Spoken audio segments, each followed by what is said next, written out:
Um, it could be. It could be.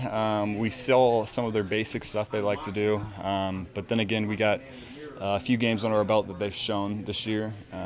So I don't think that they're looking too much at this preseason game. They're looking at what we've done and put on film so far. So we'll look at that a little bit, but I think it's what they've shown so far. And the turnovers so far this year, how much of a confidence booster has that been given the production in the past? Yeah, it's a huge confidence booster. I mean, we look at the stats. DA puts it up there every single week is who's winning the turnover takeaway ratio. We know that it's a big game changer as far as your win-loss record. We know if we turn the ball a lot, we're going to win games. So that's the emphasis there. Pete, we were talking to you last week about this defense not meeting its standard against the Bucks. To be able to kind of flip the script and shut a team out, how good was that for this defense to get back on track? It was great. It was great. It was a huge confidence booster. We know what this defense can do, and we know what we're capable of. I just think that it all started in practice. We had a great week last week. It showed up in the game, especially on third down day like today. We're having a great week of practice this week. I think that as far as our preparation, when it's there, it shows up on game day. So we just got to keep doing well in practice and then going out there and executing at the end of the day on Sunday.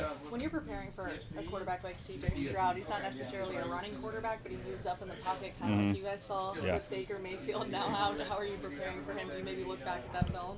I wouldn't say necessarily look back. I do think they're different quarterbacks. He can use his feet pretty well. He's being protected pretty well as far as their offensive line, but he's smart. I mean, he's making really good decisions. Their offense is suited up very well for him, and his receivers are making plays at the end of the day. And he's got a really good game plan. Our job is just to disrupt him and disrupt the timing to make it a tough day for him. How do you stop somebody Like CJ? without giving away the game?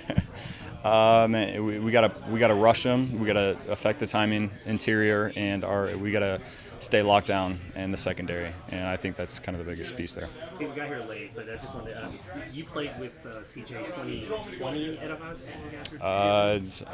We were together, yes, 2020 and 2021, yes. Were there stuff you saw early on that like? Are you going like, I'm not surprised at the success he's having in this early? Right. We always knew that he could throw the ball well.